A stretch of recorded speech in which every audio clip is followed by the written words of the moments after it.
welcome to Walker Tea Review. I'm Jason Walker here with a pu'er tea to try today. Pu'er, I prefer the word pu'er. It's more, that's the way it would be pronounced in Mandarin Chinese. So I'm scooping out enough here, and I've got a 3-ounce Gaiwan. I'm scooping out enough here to cover the bottom, so an inch and a half diameter of the bottom of my Gaiwan there. I want to sprinkle more. Pu'ers can be steeped often multiple times so that you get unlocking different layers of character with each steep. I'm going to add enough water here. My water's been brought to an early boil, started to kind of rumble, not full of a full heavy rolling boil. And I want enough water, a little bit, should rest just above the rim of my lid. That kind of keeps any kind of air from changing color. It creates a seal so that temperature stay a little more consistent in there, and so that's what's happening right there. Let that steep for a moment and talk about this tea. This is from YunnanSourcing. It's an online company that you'll find, and this is their 2011. Make sure I've got all the information here because there's quite a bit of detail in this name. The 2011 AutBanPoShengNanNuo. This is a raw or sheng pu'er from Nannuo mountain. Okay, a little bit of background on the product page for this particular tea at YunnanSourcing.com says the village where this is grown or nearby, harvested, produced, 1,500, I believe it is 1,500 feet of elevation. You again check if it's feet or meters. There's going to be a mixture. That area has a mixture of kind of newer growth with some of the older growth type of tea trees there. And so that I should also mention you can get a 25-gram sample. You notice I was pulling off loose leaves, and that had been taken off most likely taken off of a larger cake, a bean disc. So you can get a 25-gram sample for $4 to try it out before you decide if you want to invest in the full cake. Okay, so I'm going to talk about this tea. I'm going to talk about the dry leaf, the wet leaf, and the liquor. Give it a shake here and talk about this dry a little bit. This is in the range of many of your sheng pu'ers. You're getting a bit of kind of a tart, how should I say, a tart sweetness. There's a tart fruit kind of sweetness that's going on in there. Something in the range of like between a lemon and a peach type of area. So it's got some acidic type smells to it. It's also got a bit of a strawy, a light straw. More of a hay, a fresh cut, sweeter hay type of smell than straw. But those elements are there. Pulling out a few of these leaves, I'm actually going to use a spoon here and scoop these out. You notice that these are, in this particular scoop I have here, many of the leaf portions are less than an inch, although looking into the bag here, there are many that are longer than an inch. You're getting colors that are in the grayish brown area, so they're lighter. They're more of they're a lighter grayish brown. You do see some silvery type aspects, so that there are some tips. There's younger buds in this mixture of leaves here. You do see some larger, more mature leaves in there as well.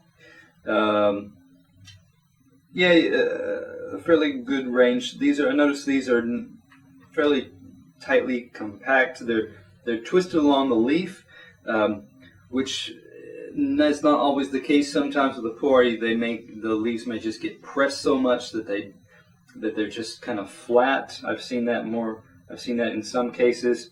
So this has got a better shape than some of those that I've seen otherwise. Okay. Looking down, I just saw there's actually some silver bud, and I'll try to get that in the picture as well. Some stem here and there. So I'm going to set that to the side now and get to the liquor. I'm going to push these over to the side a little bit, get my pitcher ready, angle my lid, and pour, just like so. Looks good. Shake out those last few drops there. All right, and talk about this wet leaf for a moment. Give that a shake, let those kind of loosen up a little bit, and smell. Okay, for initial reaction, got a beanie component, roasted. Yeah, it was like a green tea that had heat applied to it. There's kind of that beanie aspect here. Okay.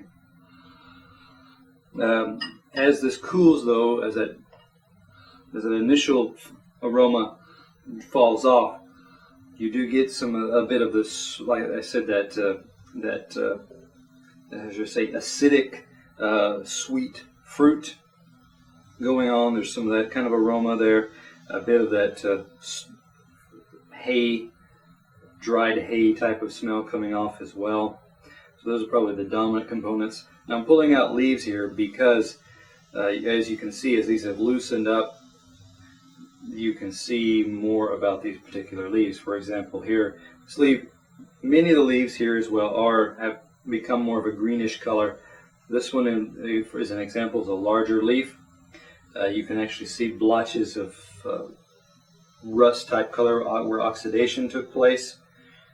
So I want to set that there. The jagged teeth edge, the tip of each little tooth on the edge there is quite distinctively reddish brown color. Here's a leaf, less oxidation, less. So I would suppose less bruising occurred with this leaf, so that it's very green. Okay. Let me pull out one that like a bud type of look. Yeah, that one's a very young, delicate leaf, still kind of curled in on itself, like it hadn't really fully matured enough to open out.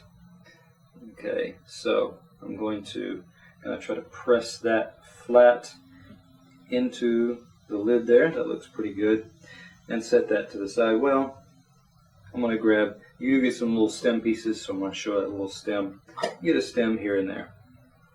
Okay, let me swirl this liquor and be able to pour and talk about it. Okay, a light. It's more like a beer, a Belgian white beer, almost that type of color. So it's a brighter kind of gold, brighter, paler gold type of color. Give it a smell here. Some of those, more of the strawy component, hay, coming out here. A bit earthy. A bit something almost barnyard going on now. There's something kind of, it's almost fishy-like. It's almost a marine type of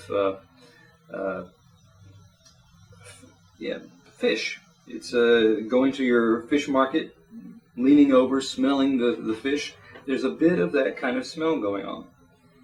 We'll give this a taste and talk about this. Looking in the cup, it's got a nice color. It's not cloudy, murky, dull.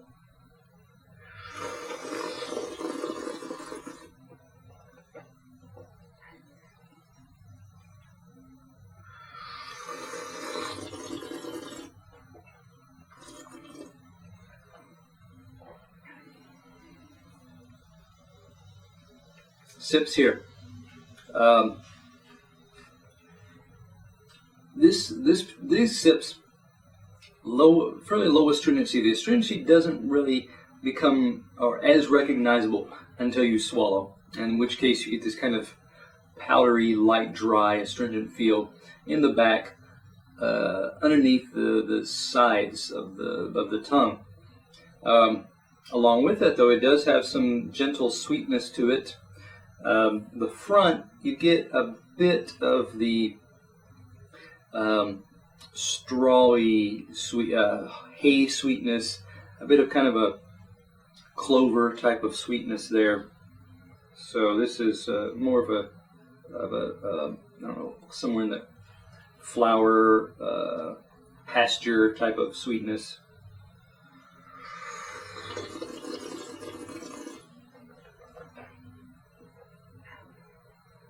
Some texture. It's got some weight to it. It doesn't feel watery on the mouth as you swish it around.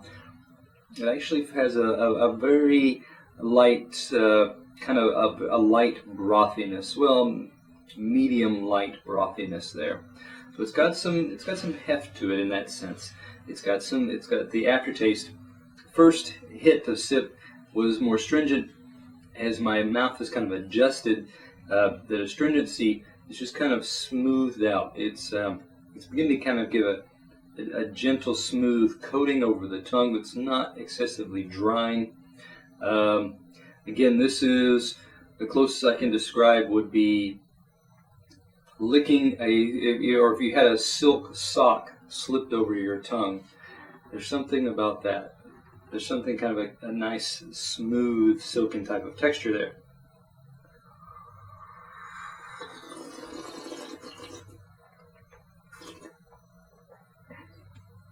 Again, aftertaste in the back. Now as this cools, I get a bit more, I should say, in the middle and even now so in the aftertaste. I get some of the green tea kind of the green components coming out a little bit more. You get a little bit more of a green bean type of element present in the later sips as it cools, and in the aftertaste as well.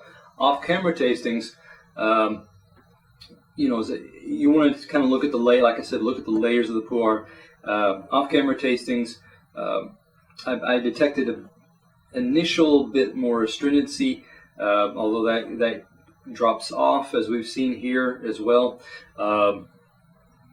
You can get a bit of a little bit more astringency, and a bit the strengths start off, the characteristics start off stronger, and of course taper off some. So looking at this, nice components. Again, this is a kind of tea that you would probably want to try to age it a little bit, see what more you can pull out, because like I said, it's only a 2011. There could be years on down the line where elements can rise, fall, change in this tea. So I would probably give this one. This one's tough. I'm gonna have to give this one probably an 89. Nice components, potential, some smoothness there. So come back to Walker Tea Review to find out about teas that are pu'ers, for example, that are worth enjoying now, and those that you can look forward to improving in the future.